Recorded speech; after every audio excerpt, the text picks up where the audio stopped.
Welcome to episode 101 of the Dare to Dream podcast. My name is Vincent Van Patten, and today I'm doing a solo episode.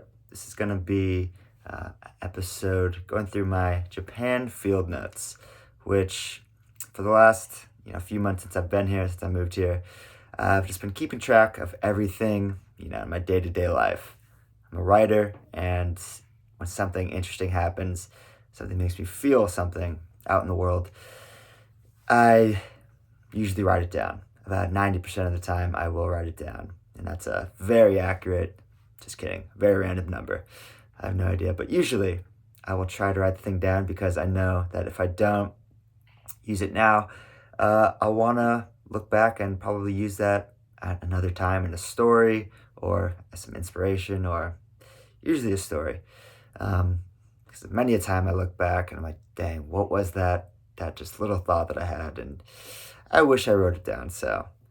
And since I've been here, lots of kind of bigger things have happened in my day-to-day life, big events, and, going from A to B, there's the trips and the traveling and just the kind of monumental moments since I've been here, the revelations, if you will. But it's really the day-to-day life that is so interesting, and that I really just, I get into the flow of just going about my business and being in a routine here and going to work, and then I just snap into just, whoa, I'm in Japan. This is insane. This is a dream that's been, I've been dreaming about for years at the minimum, but it's been kind of in my sphere of interest since I was a kid, and just into like anime and Pokemon, and it's been a long journey, and sometimes, very often, I just can't believe it. So I've compiled just 2 versions of my Japan field notes so far. There's part 1 and part 2, and it's really just a compilation of these little moments that have hit home since I've been here so far. So I'm gonna kind of go through them, walk through them, meander, if you will, and I will read directly from the stories, but I'll also add just maybe where it was and what I was feeling and what brought that idea about. So this is my Japan field notes, part 1. I first arrived in Japan, waiting for the train to take me from Tokyo's Haneda Airport to Narita Airport, from which I'd fly to Osaka. A feeling of disbelief, but also of familiarity, flowed through me. I bought a green tea from the vending machine. Fields passed by amidst Tokyo's outskirts. I scrambled to make the connection from Narita to Osaka with little time and scant brainpower. I rode the bus along the river in Osaka, gazing upon the moonlit, rainy night. An unknown world. A dream came true. You never know until you go for yourself. Negativity sells, and everybody would tell us why we shouldn't go. Fuck that. Believe in yourself. If you're being called somewhere, to something, to someone, you must go see what's there. No decision is the only wrong decision. You must discover on your own. You have what it takes. And I remember this was a powerful moment for me because when I was in Italy over the summer, working on a farm, I was reading, just got sucked into the rabbit hole of Medium and reading articles, and I was reading this one from this guy just saying why you shouldn't move to Japan. Just here's 5 reasons why you actually won't like it in Japan. There's earthquakes, the corporate world is just fucked, and all this stuff, just several reasons.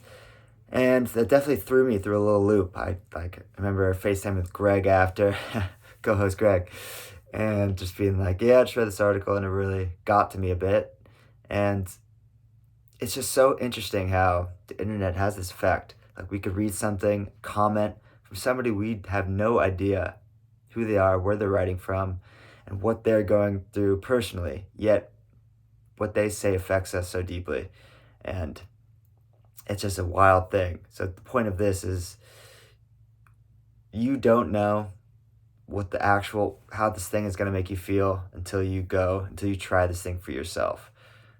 Nobody, and honestly, like, negativity does sell. it got the best of me, apparently, so it worked.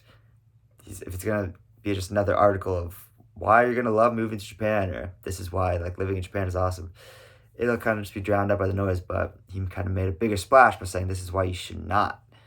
And that got to me. So go for yourself. If you're being called to something, you have to go.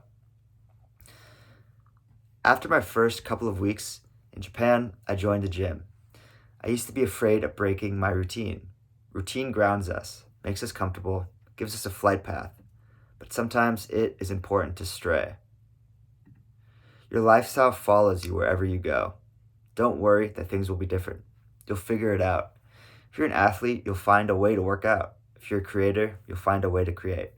And if you don't, maybe that's okay too. For me, experience supersedes routine. Don't be afraid to get out there and try something new. You will always be you.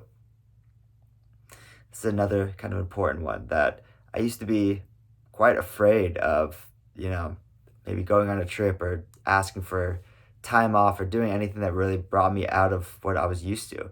Just a routine, and sometimes it feels like you're in a flow and you're doing something and you don't want to break it. Yet sometimes we get so caught in our structure and our routine that we kind of lose the serendipity, the magic of trying new things. And especially this is big for me in dieting. I was really strict on the paleo diet for many years, and I definitely don't follow it in Japan because I eat a lot of rice, but I got into several seasons of just being so hard on myself and so strict on eating such a clean diet, and it took the fun out of life for sure. I felt good, physically, I guess, but my mental state was not in a good place, I would say. Like, my struggle has kind of been finding balance in my life, and it's something that I'll probably always grapple with, but it's a good problem to have. And sometimes it is good to get out of your own way, try new things. Something interesting too, just about dieting, and it's just that one way isn't the right way for anybody. Like, I was so afraid because I thought the paleo was the cleanest way to eat. You're pretty much eating just vegetables and meat, and if I were to even have like sweet potato or potatoes or rice, I just got so down on myself because I thought I was like breaking this diet. It's not good. It's not good. It takes the fun out of life. Anyways, next one. In Kyoto, an older man riding a bike smiled with his eyes as he passed. The smile could mean nothing more but be young and dumb. If you don't know what to do what you'll look back on and regret not doing. It's going to be hard not to comment on every one of these, but I just remember being in Kyoto with my squad of teachers, my friends, best friends being here. Great group. And we're just meandering about and just saw this guy ride past on a bike, and she gave a nice warm look, just a nice smile, cheeky smile. And it just told me, good for you. You guys are a pack of friends, and you're here in Kyoto and having a good time, it seems. And I took that as saying, be young and dumb and enjoy your life. Kyoto, artisan and spiritual, modern, retro, ancient. Everything just feels of a distinct quality. Finding it difficult to find a place to go out, we parked ourselves by the canal where others were hanging. A light rain came down and went as we sipped sake and made friends. I talked to a couple of dudes, and one was in a tough spot in life, figuring out what to do. The other was helping him out, and it felt genuine, like they'd been through something important together. I could feel that. Who would love me at my lowest? A true friend. The train rumbles by in the distance at the Cerezo Osaka soccer match. Again and again, gleaming beneath the moon. A man must have aunts and cousins, must buy carrots and turnips, must have barn and woodshed.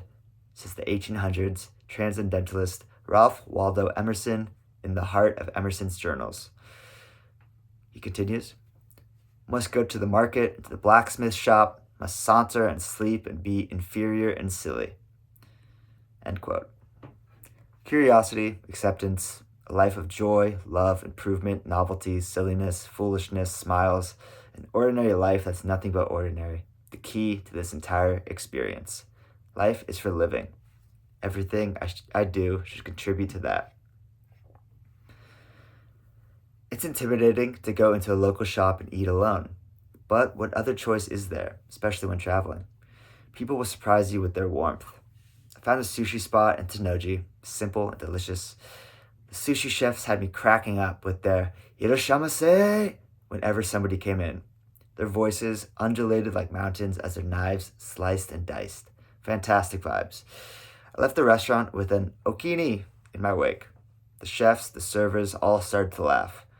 Okini is arigato, thank you, in the Osaka dialect, which apparently isn't used much here anymore.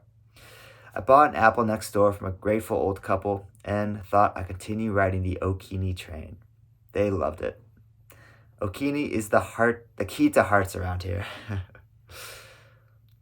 I step out of the station and into the bustling center of Kyoto, Japan. I'm working at a school here today.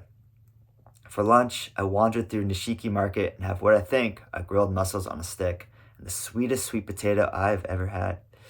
Just walking around, eating the sweet potato whole in the street. That was cool. Japanese sweet potatoes are divine. You just get them like baked. Yeah, baked. Just had like a little street vendor, and just eat the thing. It's so good. What is beautiful? I use the word beautiful a lot in my writing. It's in the eye of the beholder, as they say, because beauty is indescribable in its totality.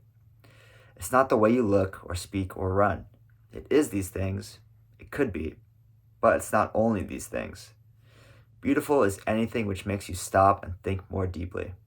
Beauty gives meaning to your breath, meaning to the pain, meaning to the layout of a city, meaning to waking up day by day and doing what needs to be done. I bought flowers from the elder woman across the street and left them on her porch with a letter in Japanese, what I think was Japanese, saying, "Flowers from your neighbor." That perhaps was the most important thing I'll do in Japan. I haven't seen her since. Side note, I have seen her since, and after that, about 6 weeks later, got her another bouquet of flowers. Actually, I would not call it a bouquet. That might be strange. Got her a few flowers. And she is just beyond excited and grateful. And every time she sees me, she just, so much happiness. And who knows what that means to her. It's good to be bored without distraction. The mind is like a wandering dog in Central Park. It ambles through open fields, the bushes, fallen leaves. When it's bored, it comes back to a familiar lawn, a familiar thought or idea. It begins to dig, and perhaps it strikes some gold, some long-forgotten memory, a jewel that's been buried in time, its favorite bone. I thought about that when at work and sometimes when a class cancels or something, we have to like pack tissues with like a ECC, pamphlet sort of thing. And I could definitely see that as like, why am I doing this? This is just like waste of time. It's useless. But we don't often get a time where we're doing something kind of methodically and our mind just rambles and thinks. And it literally, it declutters when it just has time to just roam free. And then it might come back to an interesting thought. And as I said, its favorite bone. I mix the coffee in the French press with chopsticks. The smell of coffee fills the dojo. I just did that before this episode. Next one. Sometimes the bookstore makes the book. I was on my way to a big bookstore in Osaka, which sells English books, but I passed a small bookstore / coffee shop that I'd seen before. I stopped to check it out. Books stuffed every corner of the small store. A man behind the counter poured espresso. The smell of coffee and old things. The selection of books was slim in English, but I found what I was looking for. Rather, it found me. I bought Walden by Henry David Thoreau for 700 yen. I've read Walden before, But I'd rather get a used book I've already read from a dope local bookstore than a new, fresh book in a huge chain store. Walden is what I need right now. Moments like this make me believe in fate. I wonder about the thoughts a musician must have, the different places and situations where people listen to their music. In the middle of the night in Osaka, I rode my bike through the rain. I stopped for some ice cream, and I listened to Antidote by Gus Dapperton outside a Family Mart.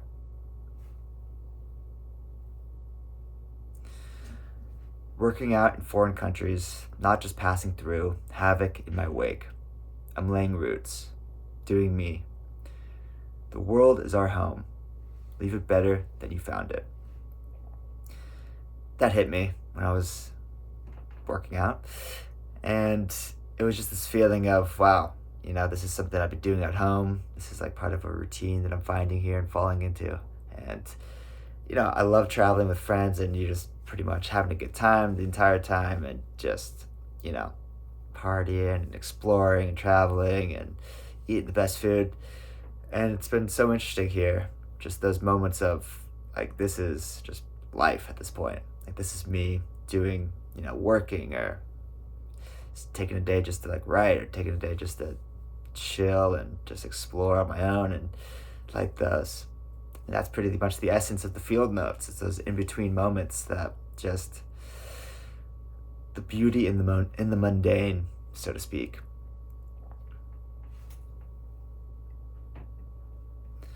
In the more challenging moments, the days that feel meaningless, think about the small things you love. I think they're more important than anything. They keep us going. A jacket that's nostalgic, a song that brings tears to your eyes, a color that warms you, a memory with a friend that makes everything okay. Take a deep breath, look at the sky. What we worry about now probably means nothing. Enjoy your life. That is the end of part 1. This is part 2. Early in November, I read the following words in Walden by Henry David Thoreau, and my mind happily conjured up the scene. Quote, "The New Englander and the New Hollander, the Parisian and the Celt, the farmer and Robin Hood, Goody Blake and Harry Gill. In most parts of the world, the prince and the peasant, the scholar and the savage, equally require still a few sticks from the forest to warm them and cook their food. Neither could I do without them." End quote. I thought of fog rolling through the cities of coastal New England. When I read the words New Holland, I thought of sodden shipyards and trade. I thought of Europe, how I love it in the cold. One day I hope to live amongst nature for a period. I must experience fresh, misty mornings and raging fires, coats and scarves and manual labor, the smell of wet stone and pine. It's cold now in Japan, as it is in much of the world. These are my Japan field notes from November, ideas and concepts which stitch together the quilt of my days. At the end of our lives, explains NYU professor and author Scott Galloway, the greatest indicator of our worth will be who shows up at our funeral. How much did we love? How much were we loved? Quote, "We all have good intentions that don't lead to action," writes Galloway in The Algebra of Happiness. We have an even greater reservoir of admiration and good thoughts about others that can get caught in the filters of insecurity and fear. To not let that dam burst is to cut life short and shortchange joy. There are so few absolutes. One of them, nobody ever says at a funeral he was too generous, too kind, and much too loving. Nobody, ever. I think about my grandpa Dickie's memorial. He was loved because he loved. It was like a festival on the tennis court. I think of my grandpa Richard's memorial. Strangers, family, and friends poured out their admiration for him and his writing. These two scenes inspired me deeply. Goodbyes. I've often observed people in Japan saying bye at train stations. They wave and hug like it's the last time they'll see one another. Maybe it is. Or it's the start of something new. I watched a woman say goodbye to a couple of kids. The kids boarded the train with another woman, presumably their mother. When inside, the kids ran to the window of the train. The woman standing on the platform started playing rock, paper, scissors with them, janken, as it's called in Japan, through the window from across the tracks. They continued playing while the train rolled away. The woman didn't care who was watching. It was me, and I was smiling. I wondered what she thought when that train was out of sight.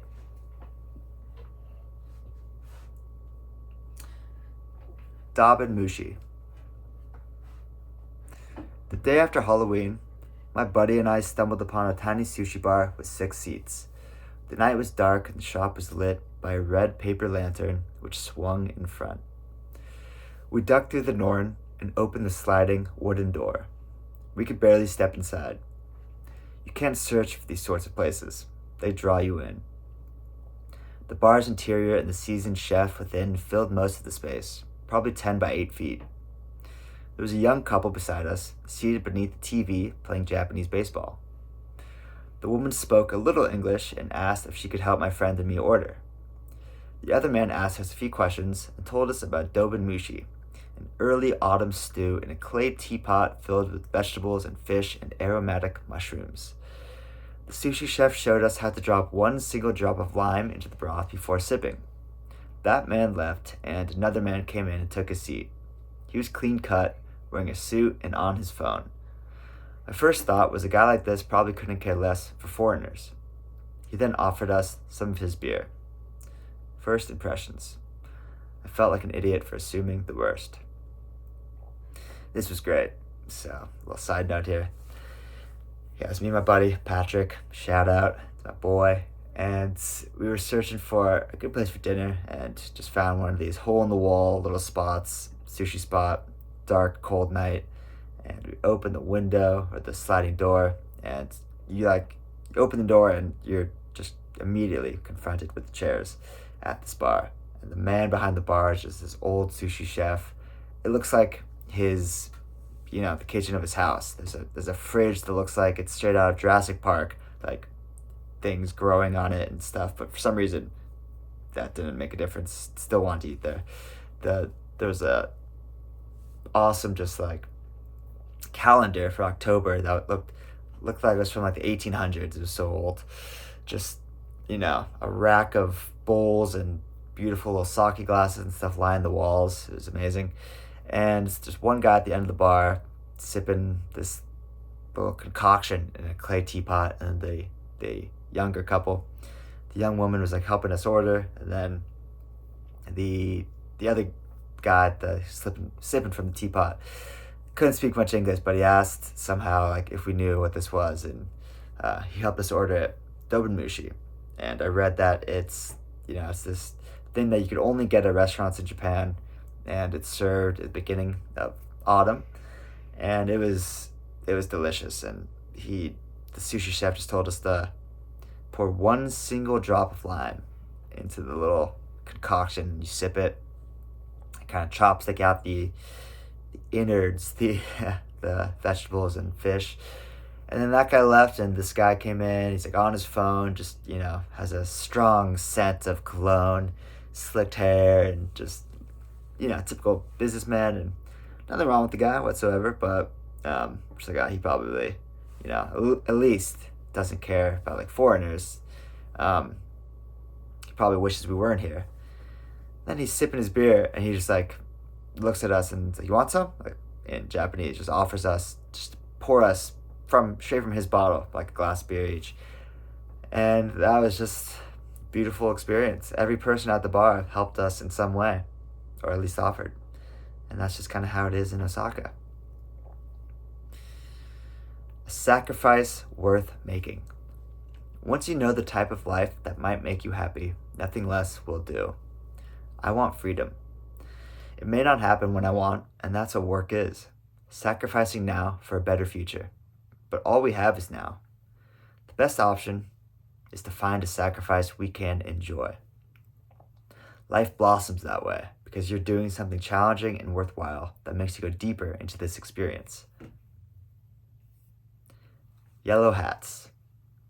I don't know if it gets much cuter than Japanese kids walk into school with their matching yellow hats and uniforms and big leather backpacks that look like they're embarking on an adventure. Perhaps they are. Side note, Yeah, every morning I just see probably like 50 little Japanese kids. Just looks like Dora the Explorer. Like massive, just leather backpack, literally as big as the kid, just hanging from their back. Little yellow cap, it's just adorable. And sometimes it seems like Japanese kids are very, I've seen a lot of it, just kind of self dependent. They'll be like, I'll see what seems like a 4-year-old like running through a neighborhood trying to catch up with everybody else. Just like his mom just, patted his rum, pushed him out the door, and he just took off as we're running like 15 blocks by himself. It's hilarious. Next one. I meant rump, not rum. The path to the train. I had to maneuver through crowds to make the connecting train on the way to work. I was bobbing and weaving, and if I hadn't made the connection before, I probably wouldn't have made it.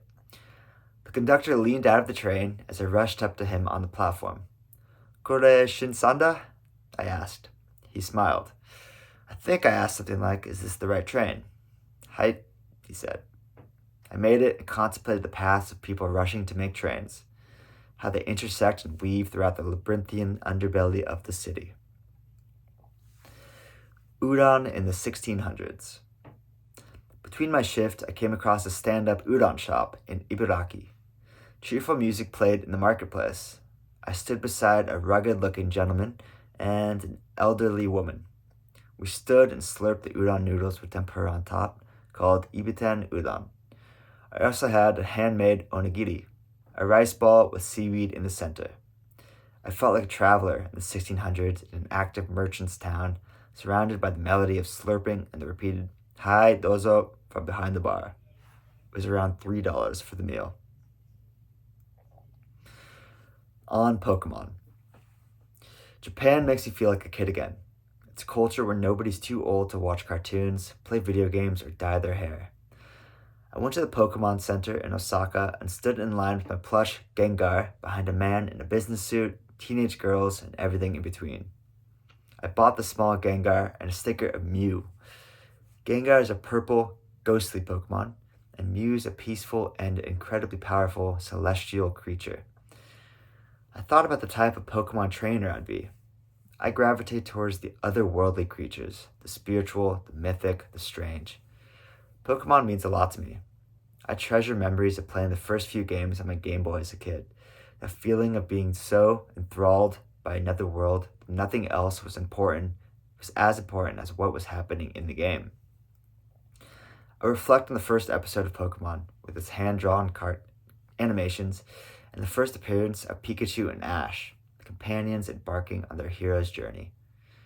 That first episode imparts the struggle, the pain, the beauty, and the magic which entwine when going for your dreams. I think my destiny has to do with taking that sheer love I felt as a kid for adventure, be it through books or video games, and living it in the real world, sharing it, embodying it. I think that's why I'm here. Yes, this is definitely a topic that is coming up again and again, and I've been writing about it. Especially in the last few years, I've been into fantasy, I think, more now than I ever was, even as a kid, because I kind of realized that I'm not just reading this book anymore. I am ingesting the fantastical world of the author. And now that I see myself as one of those, I'm just blown away by these stories, and they just mean so much to me.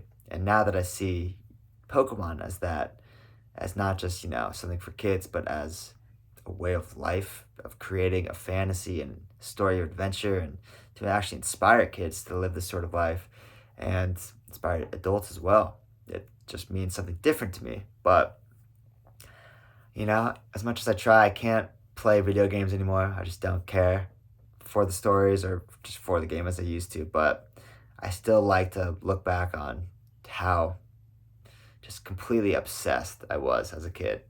Like, I would go to my best friend's house. We'd wake up at 5 a.m, watch the Pokemon on TV. Brandon Basil, shout out, a boy. And, sometimes we'd build a mattress fort. We'd have our Game Boys in there, and we just for hours, that's all we cared about. And how could that mean so much to me, to so many people, so many kids? And like, what does that mean? And I was in Arashiyama last week, which is like the bamboo forest near Kyoto. And I was just looking upon, the bamboo and just the surrounding hillsides of just beautiful fall trees of just red and orange and yellow. And I was sitting on the river, and I was like, this is this is this is the adventure. This is everything I wanted as a kid. I'm looking at, hills, and I'm in this moment that is just as beautiful as what they experienced in, Pokemon. My favorite games was Skyrim, which is just this mythical kind of medieval world of there's dragons and it's pretty dark, and it's just an open world game where you can just explore, the snowy mountains and the lush forests and everything in between, cool little medieval villages and stuff. And that game is so nostalgic for me as well. And I literally felt like I was in Skyrim when I was in this moment in Kyoto. The sky was gray and moody.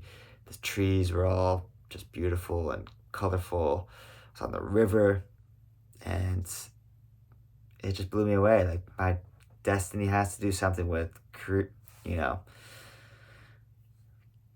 harnessing that feeling of being a kid, of whatever that is that grips us so intensely, and showing us that it is possible not only to live that world in a fictional world, but to live that in real life. And it's not easy, for sure. That's what was cool about this first episode of Pokemon. Like, they go through this trial of fire together, and their bond forms, and it's the first episode of Ash embarking on his grand adventure to be a Pokemon trainer. And it just shows that going for your dreams is not going to be easy. That's for starters. But that we can truly live it in the real world. Must find a way. Must find a way. Productive in motion. 20 minutes before class, I sat on a step outside on a bridge, writing my book on my computer. In these compact moments, I don't have too much time to think. I follow my instincts and I write. That's something I love about writing. I can do it anywhere. My surroundings become a part of the words. People passed me by and stared as I sat there typing away in the last rays of dusk. Seeing their faces made me smile. Gregory Russell Benedict, I think you know the guy, recently texted me a quote about the 20th century Austrian writer Stefan Zweig, one of my all-time favorite writers. Quote, Zweig was productive in motion. The train compartment and the hotel room, the lobby, the ship's cabin, the station waiting room were all his office.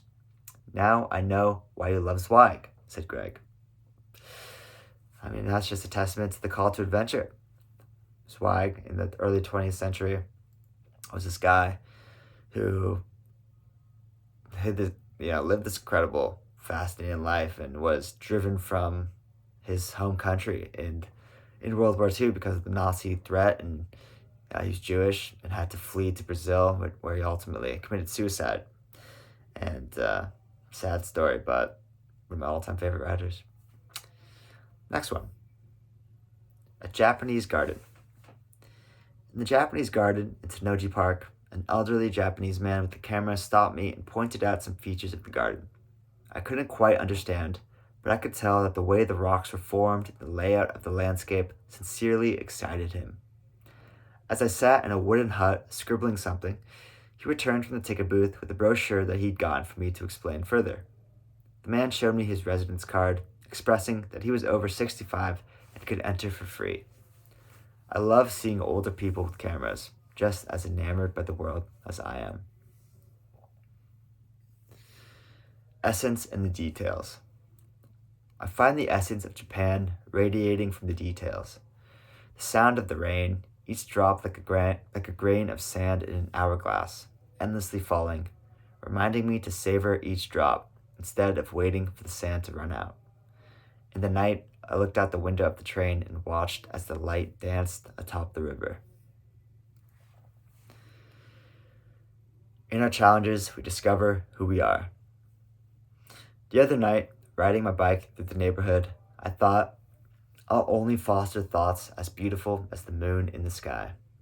I dismissed the negativity. The space in our mind is limited. Fill it not with what holds us back, nor with what we can't control. It's not easy.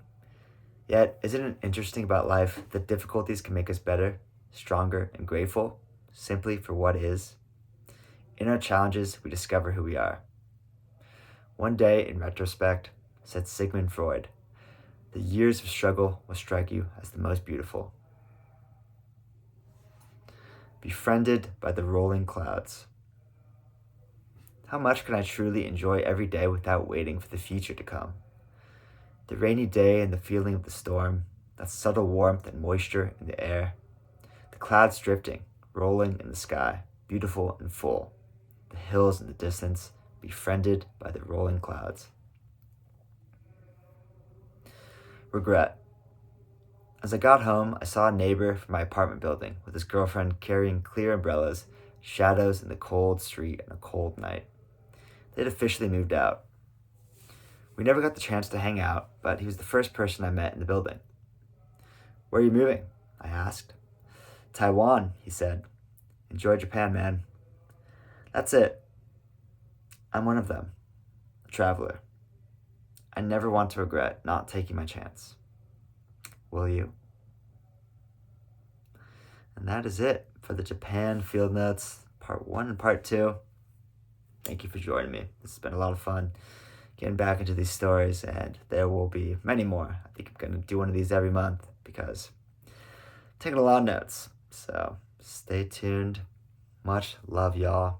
And if this podcast makes you laugh, smile, think, live life a little bit differently, please leave a review. It means a lot to us and helps other people find us as well. And you can follow us on Instagram at Dare to Dream Brand, and our personal accounts, Vincent Van Patten and Gregory Russell Benedict. Much, much love.